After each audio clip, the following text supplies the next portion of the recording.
बाद fourth main topic की बात करते हैं जो है रेप्लिकेशन। तो रेप्लिकेशन क्या है? रेप्लिकेशन क्या है? इसमें एक यूनिक प्रोसेस है जिसमें एक आइडेंटिकल कॉपी बनाई जाती है डबल स्टैंडर्ड डीएनए की, और इस आइडेंटिकल कॉपी बनाने के लिए हम क्या करते हैं, जो एग्जिस्टिंग डीएनए है उसको एज ए टेम्पलेट यूज़ करते हैं for synthesis of new DNA strand, और इस प्रोसेस को डीएनए रेप्लिकेशन बोला जाता है। इसमें दो मेन सब टॉपिक्स आ जाते हैं, द एक्सपेरिमेंटल प्रूफ और the machinery and the enzymes. Okay, तो सबसे पहला द एक्सपेरिमेंटल प्रूफ, जो मैसेल्सन और स्टाइल एक्सपेरिमेंट जिसे बोला जाता है। मैथ्यू मैसेल्सन और फ्रैंकलिन स्टाइल ने 1958 में प्रूव किया कि डीएनए जो है रेप्लिकेट करता है by a semi conservative method. जब हम क्या करते हैं, एक्सपेरिमेंट करते हैं by experimenting on E coli, और उसको यूज़ किया जाता है हैवी आइसोटॉप, जिसमें हैवी आइसोटॉप जो है नाइट्रोजन के यूज़ किए जाते हैं, N15 जो ग्रू करते हैं bacterial cells having a DNA label with the nitrogen 15 nitrogen 14 medium, and found that कि F1 जनरेशन जो है उनकी डीएनए डेंसिटी जो है इंटरमीडिएट करती है इन दोनों के बीच में। तो न्यूली सिंथेसाइज डीएनए प्रोसेस करता है एक standard contributed by parent DNA और अदर न्यूली सिंथेसाइज्ड। तो ऐसे ही सिमिलर एक्सपेरिमेंट किया जाता है जिसमें हम क्या करते हैं, जिसमें रेडियो एक्टिव थायमिडाइन मतलब यूज़ की जाती है, और उससे क्या किया जाता है, to detect distribution of newly synthesize DNA in the chromosome was performed on Vicia faba by Taylor and colleagues in 1950। इन्होंने प्रूव किया कि डीएनए इन अ क्रोमोसोम वो भी रेप्लिकेट करते हैं बाय सेमी कंजर्वेटिवली।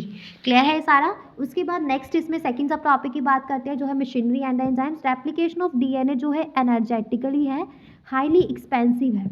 ई कोली जो है, E coli process of replication जो है रिक्वायर करती है सेट ऑफ कैटलिस्ट को, एंजाइम्स को। मेन एंजाइम जो रैपिड किया जाता है to as a DNA independent, वो क्या है, डीएनए पॉलीमरेज, और ये यूज़ किया जाता है since it uses as a DNA template to catalyse the polymerisation of deoxy nucleotide.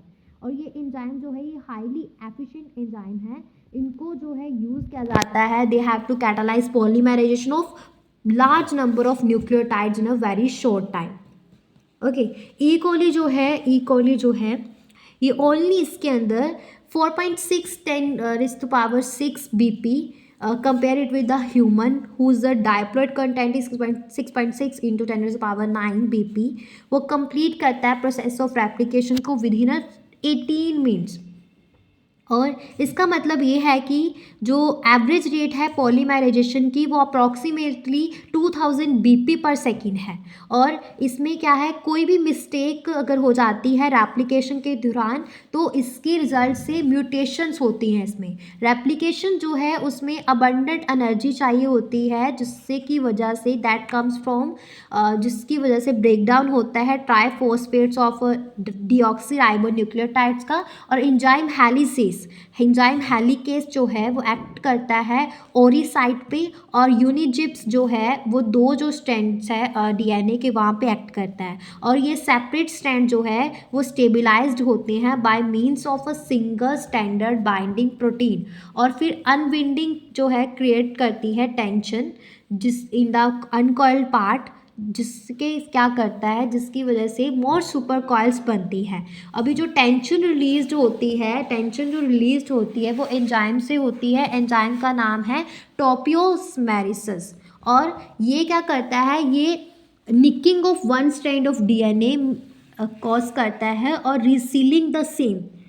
और अभी जो पूरा डीएनए है वो ओपन नहीं है इन वन स्ट्रेच, क्योंकि बहुत ज़्यादा हाई एनर्जी रिक्वायरमेंट है, but the point of separation proceeds slowly towards the direction. ये क्या करता है, ये वाई शेप स्ट्रक्चर देता है जिसको हम रेप्लिकेशन फॉर्क बोलते हैं। देन एक स्मॉल स्ट्रैंड डीएनए जिसको हम आरएनए प्राइमर बोलते हैं, जो सिंथेसाइज्ड होता है at the 5 end of new DNA strand. ये बहुत इसेंशियल है, बहुत ज़रूरी है initiation of new DNA chain के लिए, जिसमें हम डीएनए पॉलीमरेज को ऐड किया जाता है to add a nucleotide. DNA polymerase क्या करता है, ये कैटालाइज करता है पॉलीमराइजेशन को सिर्फ एक डायरेक्शन में, मतलब 5 to 3।